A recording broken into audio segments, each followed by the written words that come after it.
mungkin kita akan masuk ke dalam sisi pembiayaan ya, strategi perusahaan dalam mendukung proyek EBT ini sendiri, begitu ya, sumber-sumber pendanaan akan seperti apa, dan tentunya apakah kedepannya mungkin ya selain dari pasar modal, begitu ada juga rencana lain untuk bisa menerbitkan obligasi atau instrumen keuangan lainnya, begitu untuk mendukung pendanaan kedepannya?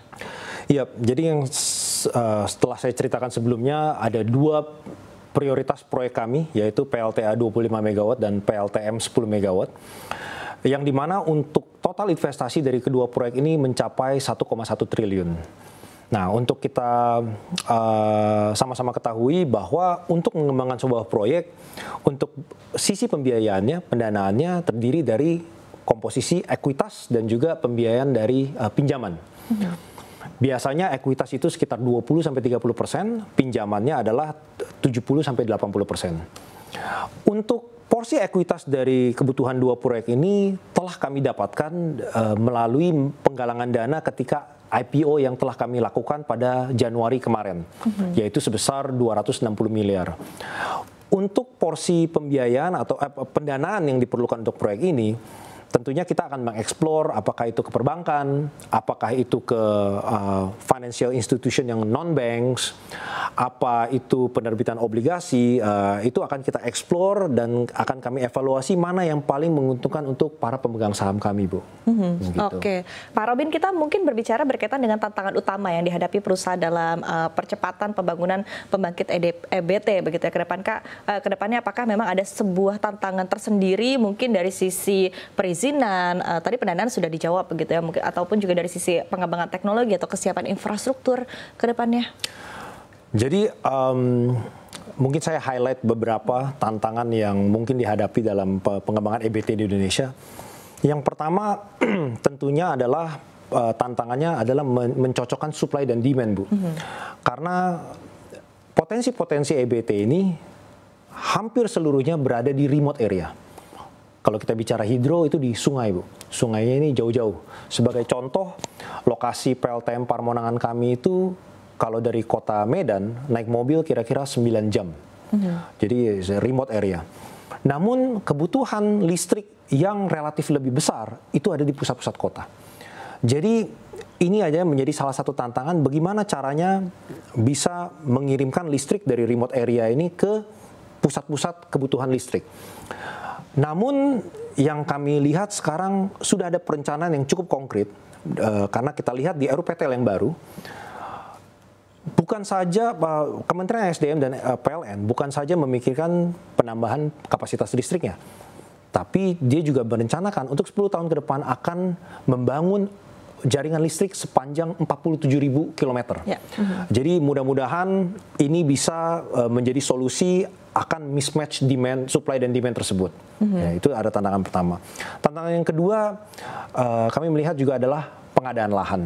Tapi saya rasa pengadaan lahan ini bukan saja dihadapi oleh kami pengembangan EBT. Saya rasa ini adalah sebuah tantangan yang hampir sebagian besar dihadapi oleh pengusaha di Indonesia.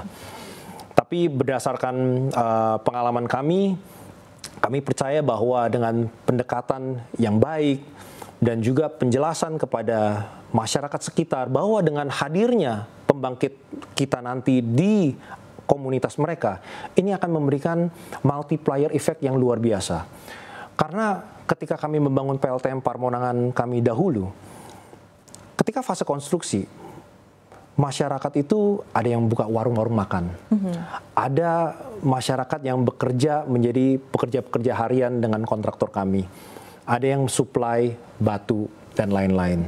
Itu ketika fase konstruksi. Ketika fase operasi, pada saat ini 70% karyawan di pembangkit kami itu adalah warga lokal, Bu. Jadi ini memberikan multiplier effect yang luar biasa untuk komunitas di sekitar pembangkit.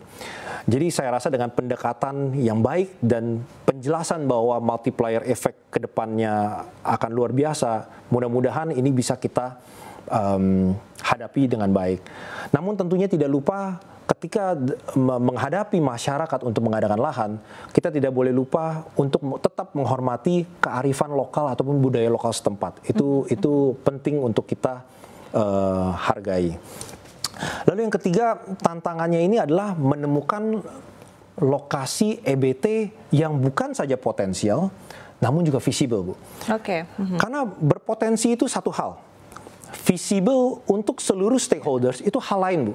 Ya. Jadi misalnya, ada satu tempat sungai X, Ya. wah potensi luar biasa, debit air sungai luar biasa, namun tidak ada jalan masuk, Bu. Oke, potensi belum berarti visible untuk bisnis, begitu. Betul, ya? Bu. Jadi kalau misalnya kita bandingkan ada dua pembangkit, kita beranggapan bahwa pembangkit A dan pembangkit B untuk membangun pembangkitnya memerlukan total investasi yang sama. Yang membedakan contohnya adalah infrastruktur penunjang. Pembangkit A perlu membangun 50 km jalan masuk karena dia benar-benar masih hutan. Pembangkit B hanya perlu bangun 2 km. Nah, pasti total investasi pembangkit B akan lebih optimal. Ketika dia lebih optimal, maka kita baru bisa memberikan harga yang lebih kompetitif kepada PLN. Nah, jadi tantangannya ini adalah kita perlu menemukan lokasi yang visible, bukan hanya untuk kita, Bu. Ya. Karena kalau hanya untuk kita tinggal masukin total investasi bangun jalan 50 km, kita tawarin PLN. Tapi kan belum tentu tarif tersebut visible untuk PLN. Ya. Jadi penting untuk visible untuk kita dan juga untuk PLN. Sebagai off-taker ya? Betul. Oke. Karena kalau kita memberikan proposal tarif yang tinggi, dan PLN misalnya tidak ada pilihan lain dan dia harus menerima, ujung-ujungnya akan terefleksi kepada tarif listrik kepada konsumen. Ya. Nah, itu yang kita hindari. Jadi ini adalah tantangannya, namun yang kami syukuri adalah kami memiliki tim yang kompeten dan memiliki pengalaman, dan juga salah satu pemegang saham mayoritas di HGI ini adalah perusahaan Jepang atas nama Shikoku Electric Power Company, dan mereka sudah memiliki portfolio EBT yang luar biasa di Jepang. Jadi ini tentunya akan sangat membantu kami ketika mengidentifikasi dan juga mengevaluasi potensi-potensi EBT yang ada di Indonesia untuk selanjutnya bisa kami bungkus menjadi visible, Bu. Oke.